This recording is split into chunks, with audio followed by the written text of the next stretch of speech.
Good morning from Panhandle Outdoors with Winston Chester. Panhandle Outdoors, your source for fishing, hunting, and information for folks who enjoy the great outdoors. Now sit back, relax. It's Panhandle Outdoors. Good morning, folks. Welcome to Panhandle Outdoors. I'm Winston Chester. I'm glad you're here this morning on this great Friday morning.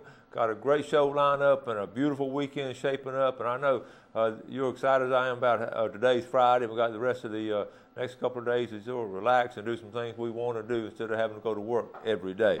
Now, our weather brought to us by Haney Technical Center at 767-5500. High today will be 82, low tonight 56. Folks, it's going to be a cool night. Now, I always on Friday, I would like to encourage you, if you get a chance, to go by out to some of these football fields, local high schools, and watch some great Panhandle football. That's one thing about the area we live in. These Friday nights are so exciting. You might be at Chipley or Bluntstown or St. Joe or Gracefield, whatever. Get a chance to go out and support your community, support your school, and watch those boys and play. They play hard. Cheerleaders cheer hard. The band's always doing a great job, and I really enjoy small town high school football when I get a chance to see it. Okay, I encourage you to do it too if you haven't been in a while. A lot of things remain the same. The smell of that food and the crispness of the air and the enthusiasm of the young people. Okay, now let's take a look at river readings. Apalachicola Bluntstown is at a 0.6, and Choctahatchee at Caryville, it's looking at a 2.6. We talked about this yesterday. That for the weekend, it's going to be excellent fishing on the Choctahatchee. Not much rising or falling at all, so it'll be in good shape there. Now, tide for our saltwater fishermen, the low tide is going to be 11:06 a.m. The high tide will be right after midnight, about 12:38. So listen, it's going to be an excellent night for floundering. We have the tide coming in, and there's going to be high tide right around midnight. You're not going to have a better night for floundering than tonight, really, with the weather and everything. If the wind stays down low, it's going to be a good time to go floundering. Just got off the phone with Sea Quarters Marina right before I came on air, and I was going to talk to Millard. But Millard got a situation some of us have had before. He had to run home and take his wife the keys. He had his wife's keys. He had to run, so to get to talk to Millard. So the guys at Sea Quarter said Millard did go fishing yesterday. Caught some nice grouper and some amberjacks. Had a great trip. So the fish are biting down in Caryville at Sea Quarters Marina. Get a chance to run down there and check those folks out. All right. In fact, I tell you what, you can just drive down there. If you don't have anything to do on the weekend, you just sort of drive along the coast, go through St. Joe, Apalachicola, Caryville, and visit the Forgotten Coast. It's a beautiful area. All right, let's take our first break, and we'll be right back.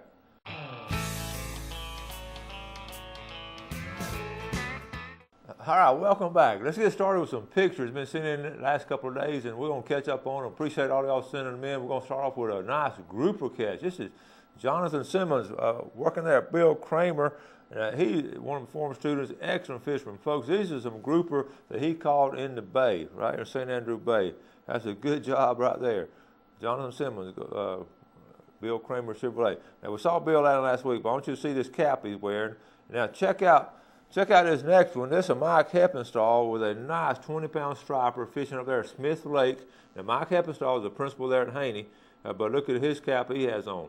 He's fishing with his dad. His dad's getting on in years, and Mike is still able to fish with him. It's one of the pleasures in life, really, getting to be able to fish with Dad. That's a nice striper from Smith Lake up in North Alabama. Good job, Mike Heppenstall. Okay, now let's go to this is again. Listen, folks, this cobia. This is Jonathan Simmons again. This cobia he caught trolling in the bay this week. Can you believe that? Look at that fish. That is a nice fish there, Jonathan. A nice cobia there. Now, one of my students, Brooke Wilkie. Brooke was our student of the month last month, if you remember Brooke. She sent me a picture of this eagle right in the center of the page, just up on North Bay. She and her dad and mom were fishing, and they saw this, and she took this picture with an iPhone.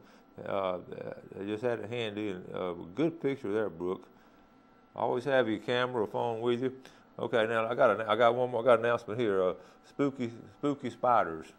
It's coming next Saturday over at the Biofeeder Center. I'll talk more about it. It's going to be 11 o'clock and 12 o'clock, talking about spiders, arachnids at the Biofeeder Center, and that will be next Saturday, October 27th. Now, if you want to go camping, check out this is Terrell State Park. Nothing like fall camping in a tent, folks. Look at some of the, okay, check out this view you're going to have if you camp over at Terrell State Park. great area to camp. Beautiful view of the big river, great hiking through the trails there, and the Torilla tree. And it was actually discovered, I was reading this thing last night, 1833 when a naturalist came through here, Dr. John Torrey, and named that tree. There's only like 4 places in the world that tree is found: China, Japan, California, and Bristol, Florida. So that's a update on everything, all the fishing, some great photography from outdoors that y'all have sent us. Appreciate that. Can you believe Jonathan caught that cobia trolling in the bay this week? That's amazing. Okay, now, a couple other things. Got an email from a news release from the FWC last night. Captain Ken Paramore was here the other day, and we're talking about this Florida FWC putting in this new program for the bass fishermen, a trophy catch program, where the first one was caught in the state, and guess where it was caught? The first big bass was caught at Lake Talquin, right over there in our viewing area, and it was caught by a fellow out of Tallahassee. He caught a 12.3-pound largemouth bass, and it first one to enter it. And now it was certified by a biologist over there. He brought it in there. He caught it on a worm. He started fishing about sunrise. He caught the fish at 1:30. He cast a worm right around some lily pads. At 1:30, he said it just exploded on it. And went on to say that he is just short of the Hall of Fame. They have a Lunker Trophy and Hall of Fame. 13 pounds will be the Hall of Fame. And whoever catches the biggest fish this year in Florida is going to get like a Super Bowl-sized ring. If you catch it down at the chain of lakes, the Tourist Development Council down there is going to give you another $10,000. We need to do that up in this area too. They understand the importance of it. He's also a $100 gift certificate from Bass Pro Shop and Dick's Sporting Goods. Now this is from October 1. He went on and talked about Lake Talquin. Now they've been tagging some bass. In the last 18 big trophies have been caught out there. 7 of these have been tagged fish. So that's a good sign of a healthy lake right there. So congratulations, that's the first trophy catch of the year of the new program. A young man out of Tallahassee was catching it. Okay. Now I also want to say a special good morning. I have 2 of my friends in the hospital there up here. Bobby Graham. I want to say good morning to you, Bobby. Hope you're feeling better today. And also John McMurray. The understanding y'all are both up there. I'm going to try to get by and see y'all, okay? So hope you're feeling better. Appreciate you watching the show. John McMurray and Bobby Graham. Now, I also got an email from Freddie Baker. Freddie wanted to know, Coach, when is squirrel season? Well, it's confusing to people because we had that private land opening recently, but regular squirrel season now starts on November the 10th. He was asking about the Choctaw River. What I call regular squirrel season on state lands is November the 10th through March the 3rd. That's on the Choctaw River, the Apalachicola River. So if y'all getting ready to set up camp and all, got a couple of weeks to scout it out. It looks like the river's going to be in great shape for camping. I know a couple of years ago, Bill and Adam and I were talking, and had too much water in it for good camping. But now, this year, I think the camping is going to be great for the squirrel hunters, okay? Let's see, I think that's going to take care of this segment. I had a lot of stuff right there. I think I took care of all of it. Let's take a break, and we'll be right back.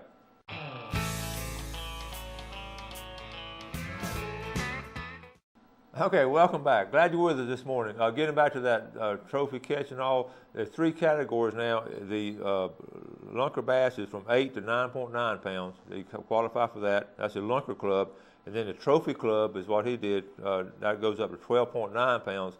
And then the Hall of Fame is 13 or above. Those are 3 categories there, okay? Now let's go from Lake Talquin over here to Deer Point Lake. I got the first report. I called it a coot report. Kurt Davis lives up on Deer Point Lake, and he texted me the other day and said, hey, Coach, the coots are in.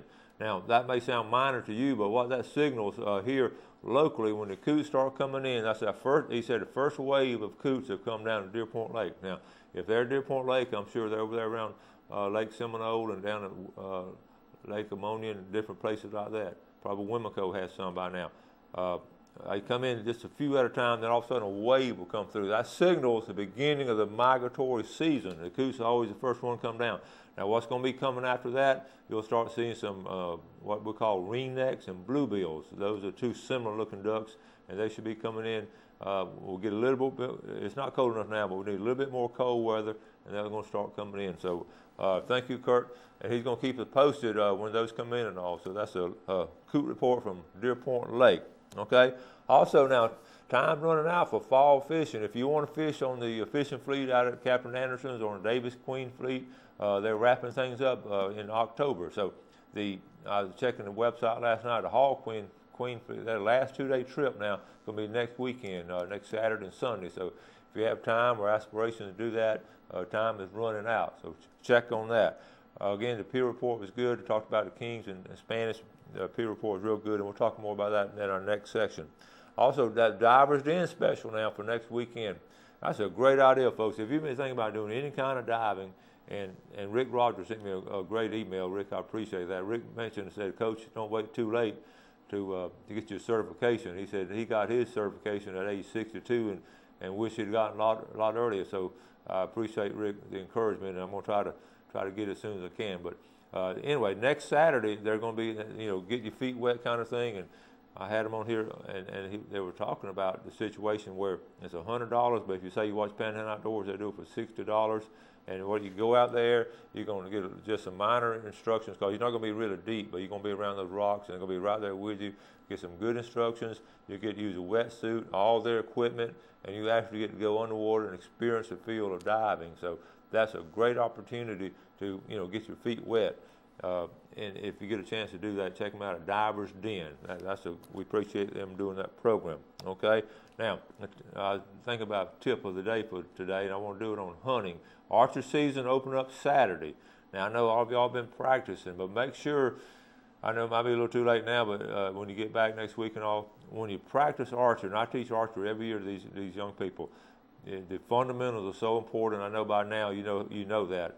But the biggest thing for an advanced archer, a lot of times they don't get in enough different positions of practice. Because a lot of times, you shooting at different angles. You might be in a tree stand shooting down like this, or you might be shooting up a little bit. So my tip of the day is to practice shooting at all different angles. Even if you can take a knee and practice it.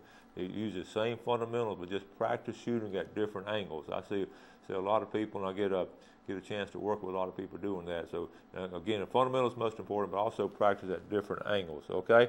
Now, with all that being said, it's Friday. I think I've covered most of it. Had a lot of stuff to go over, but let's get ready for our Tarpon Dock Seafood drawing. Okay. Now, this is October, and then we'll get through December. Now we're going to start. Everybody's got to re-enter, but we still have. Now, if you won twice, I've taken you out of here. We've had several people that's won twice, okay? So let's get ready. This first one is going to be a $25 gift certificate. $25 gift certificate, and I'm going to pull out. Let's see who we're going to pull out. This is going to be Ernie Regadio. Ernie Regadio, okay? Good job, Ernie. He wins that one. That's a $25. Let me make sure keep you out right here, because there's some underneath you. Okay, put everybody back in. What happens, they get sort of, that's why when you stir them up, you really try and do it. Can y'all believe who won that tarpon trip? How about it, Jeff? Jeff's over there shaking his head. He can't believe I won that tarpon trip again. I just always said, if you do good things happen. All right, here we go. This is going to be for the big red snapper from Tarpon Dock Seafood, and the winner is Kenny Livingston. Good job, Kenny. Kenny and Diane Livingston, they're faithful viewers right over there in Millville. So Kenny Livingston, that's his second win. He won a red snapper on February the 17th, and now he's done some good things. This is October red snapper. Good job, Kenny. All right, now let's look at our times for today. Outdoor times. We're looking at this morning from 4:07 to 6:07, and this afternoon 4:38 to 6:38. So if you're not going that's an excellent time. I tell you what, if you're not going to a ball game something tonight, if you can just leave, I know a lot of people may go to half an hour, but going a half hour to me is going out on the water, and it'd be a great time to go out on the water. If you can stay out there and maybe do a little bit of floundering, it'd be an excellent night to do that. Okay. All right, that's going to wrap this segment up. Now we're going to get set up, and we'll come back. We're going to come back with our famous Friday fishing forecast and talk about what we're going to do this week. All right.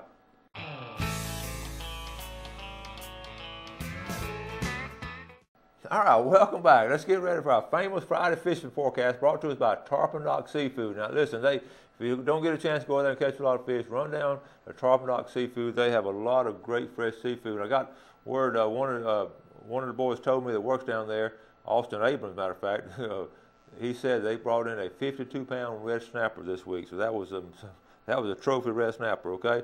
Now what we want to do, let's get back over here where we belong. We want to go to Carabel first. Okay. Let's go to Carabel. Checking out Carabel. I talked to Sea Quarters Marina, like I said, right before it came on air. And what they'll do, they'll come out of Sea Quarter and go out. This is Dog Island, this is St. George. They'll come out here and they'll start a group of fishing, right down this area here. But if you want to do some inshore fishing, like I said 2 weeks ago, back on the backside of Dog Island, there's some great tarpon fishing here. But they've really been catching some nice trout here. And now this is a deep, swift current because you have a big base system comes out of here. But the river comes right down in here at the mouth of the river, being good speckled trout fishing. They always catch some speckled trout fishing right here at the mouth, right there. So let's go now from Carabel. Let's slide over to Apalachicola. Okay.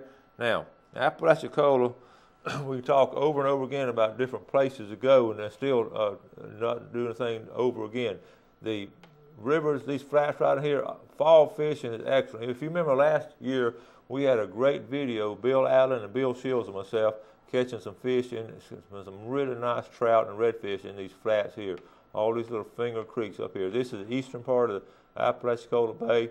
They've really caught some nice fish here. We'll talk about the bridge. I'll move the bridge over a little bit. Fishing along the St. George Island Bridge, and also the old bridge comes out right here. Nice croakers have been caught, and the redfish. They were telling me this past week the redfish had moved in here back behind this area right in here. Some nice redfish here, okay? So the schools will move back and forth, but the excellent fishing over here in the eastern part, and then back here, redfishing back here behind Little St. George. Why this called the Little St. George? They made this cut, okay?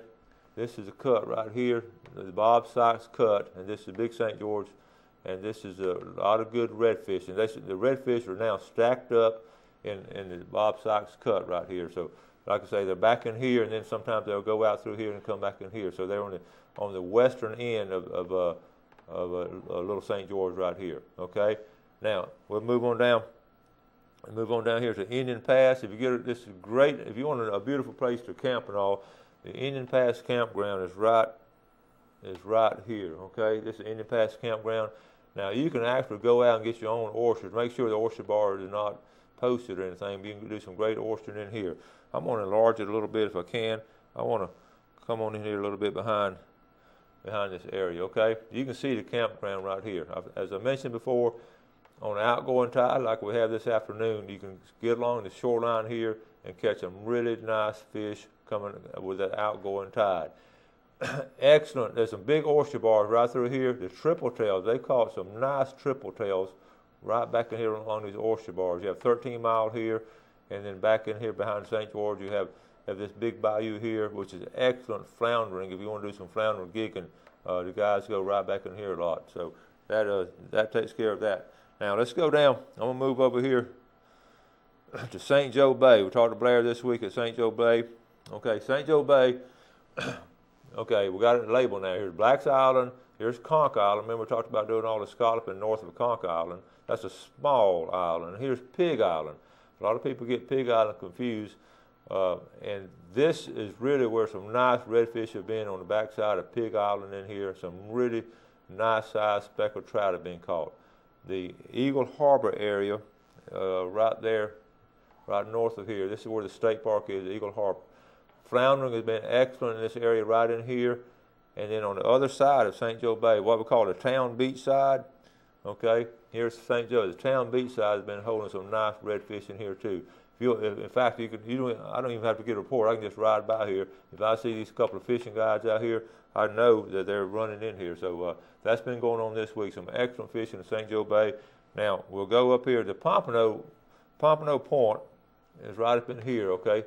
And the Pompano hasn't showed up yet, but it's been a good situation there to catch them when they do show up. All right, let's quickly move on over here to. We've got to move over here to East Bay. I've had some of the best reports of the year. Some of the best reports of the year have come out of East Bay this week. Here's the Tyndall Bridge right here. Some really good fishing.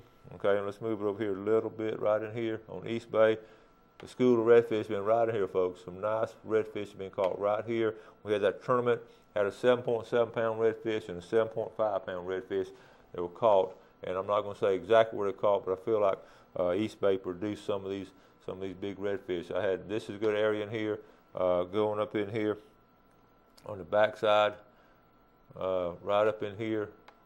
This area right in here has been holding good redfish. Okay, so now let's go over here. I want to get quickly over here to West Bay. Okay, over here to West Bay. Now, checking out West Bay. Some nice, some of the guys that entered the tournament now, they were telling me, I'll show you where some of the redfish were caught right in here that they entered in the tournament. Some right in here, and then some caught them over here in Goose Bayou. Okay, those are the two places they caught them. Now, if you get a chance this weekend, if you get a chance, I want to show you, if you can put in here at Carl Gray Park, and just go north through here, and it should be excellent fishing along here, Crooked Creek and Burnt Mill Creek. That should be excellent fishing there. Also, if you want to come down here, and the flounder starting to get ready to come out. Excellent floundering along through here. Floundering's great in here. Again, on the backside of Shell Island is excellent floundering. You can put in a state park and just go out here and flounder through here. They're starting to come through the pass at times. So if you get a chance on good outgoing tide, I've had some people catch some nice grouper. I had a report this week of some nice grouper being caught at the pass. Okay, now we're going, as always, we're going to always run out of time, and also Choctaw Bay. I haven't gotten a good report from Choctaw Bay yet, so I'm sure they're catching some good fish over there around Blacks Creek.